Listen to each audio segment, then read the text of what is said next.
C'est une habitation très particulière que nous allons visiter aujourd'hui. Une habitation que l'on pourrait croire tout droit sortie de l'imagination de Tolkien. C'est une maison semi-enterrée, un peu comme celle des Hobbits. Voyons comment cette quête a commencé. Coût, durée de construction, matériaux. Pour en savoir plus, pas besoin d'aller rencontrer des hobbits en chevauchant dans la contrée. Je vais juste prendre mon vélo, direction les Deux-Sèvres. C'est dans cette jolie région que nous allons découvrir les secrets de cette maison. Une nouvelle étape qui nous permettra d'en savoir plus sur cet autre type d'habitation éco-intelligente. Ça sera aussi l'occasion pour moi de recharger ma batterie.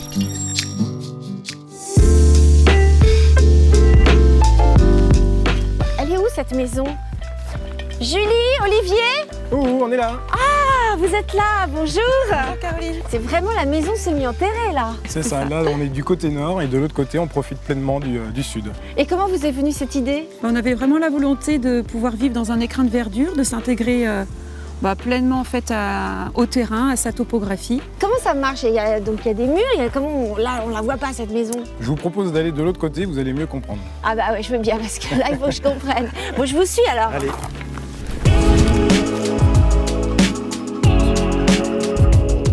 Ah, c'est très beau votre maison, j'adore. Et comment vous l'avez construite? Alors cette maison on l'a construite en fait du côté nord, vous avez des murs en parpaing qui sont remplis de béton, ça s'appelle des murs banchés, c'est ce qui retient plus la poussée de la terre. Et du côté sud, on a des murs en ossature bois. Étant du métier, je les ai construits à l'atelier, un par un, qu'on est venu après poser avec une grue, mur par mur. Et ça a duré combien de temps cette construction? On a mis entre 2 ans et 2 ans et demi de travaux. On a fait à 90% nous-mêmes et avec l'aide d'amis. De la région aussi? C'est ça. Quand on regarde cette maison, on a des toits végétalisés, mais c'est pas les mêmes de chaque côté. Oui, alors on a deux sortes de toitures. On a la toiture prairie, c'est-à-dire c'est 30 cm de terre avec des fleurs qui sont par-dessus. Et sur la partie des chambres, on a une toiture végétale. Du coup, c'est 10 cm d'engrais et par-dessus, vous avez des petites plantes, des petites sédones. Et pourquoi ce choix de ces deux végétalisations? C'est purement esthétique. Et alors justement, laquelle vous préférez? La jachère fleurie, parce qu'avec les enfants on peut s'y promener, observer aussi en fonction des saisons les fleurs qui évoluent et le plaisir de pouvoir observer les papillons, les abeilles qui profitent aussi pleinement à notre jardin. Et est-ce qu'on peut construire ce type de maison partout? Alors j'aurais tendance à dire oui et non. En fait, l'intérêt c'est de se renseigner auprès de sa communauté d'agglomération ou sa mairie. Nous, ça a été rendu possible, ça a été un long travail avec notre architecte et la communauté d'agglomération. Oui, c'est réalisable, mais c'est pas si facile, il faut quand même se renseigner. Oui.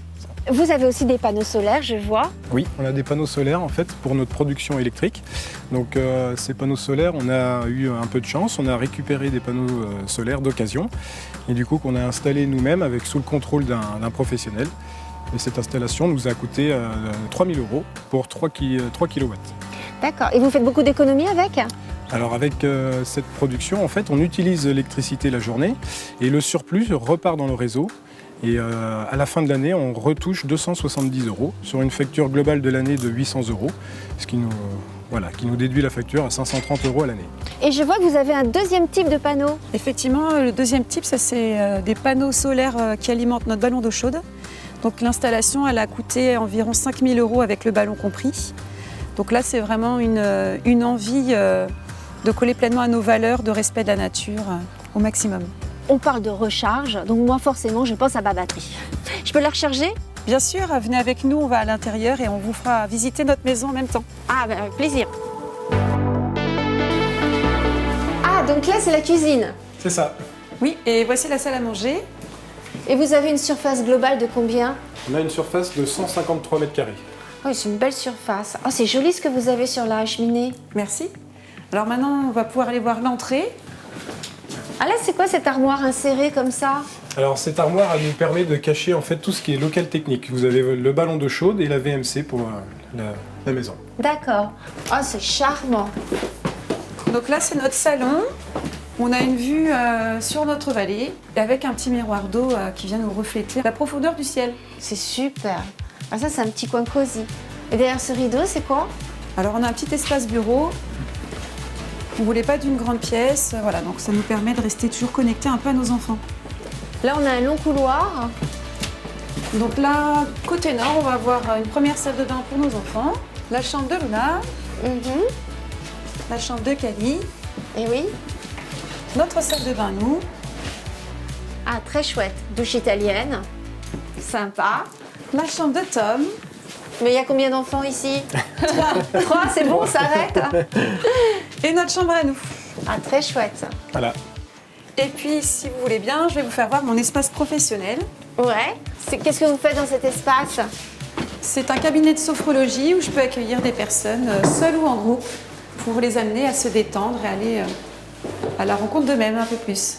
Là, on a une belle hauteur sous plafond. Et il y a un accès direct? Oui, venez voir.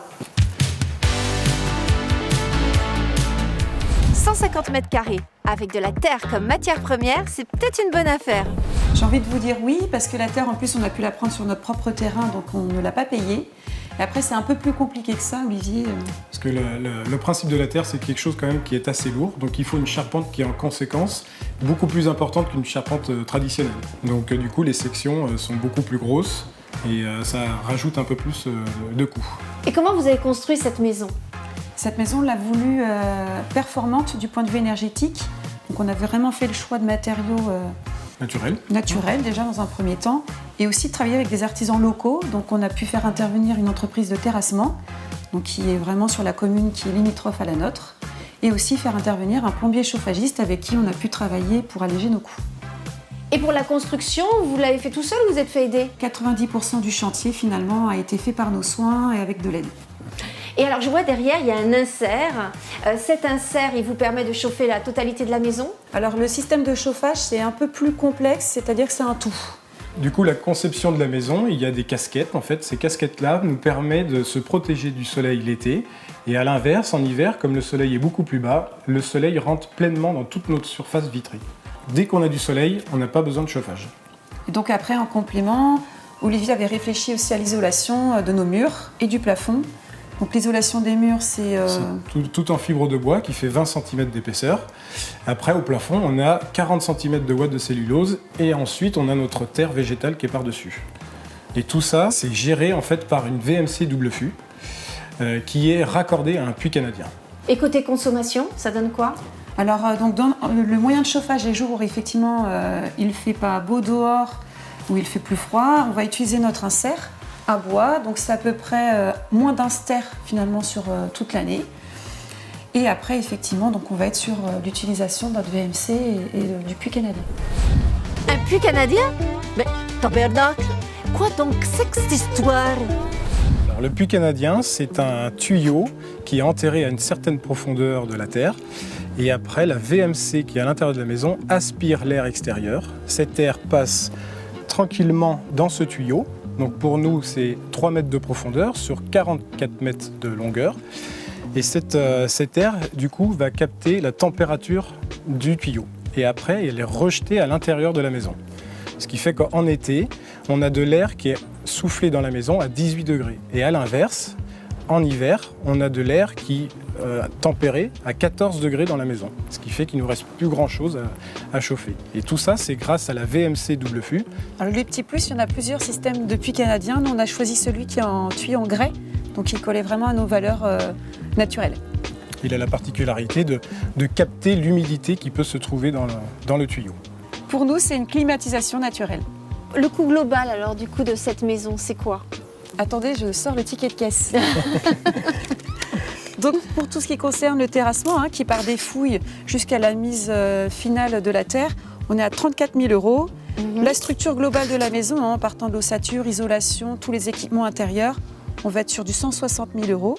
Les panneaux solaires, 3 000 €. Les panneaux thermiques, ballon d'eau chaude, on est à 5 000 €. Le puits canadien, on est sur du 6 000 €. Notre insert à 2 000 € pour un coût total de 210 000 € environ.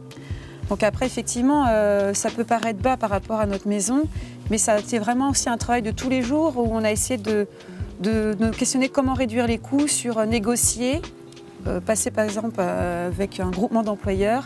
Ça a été aussi de commander des plus grandes quantités d'un coup pour pouvoir avoir des prix plus intéressants.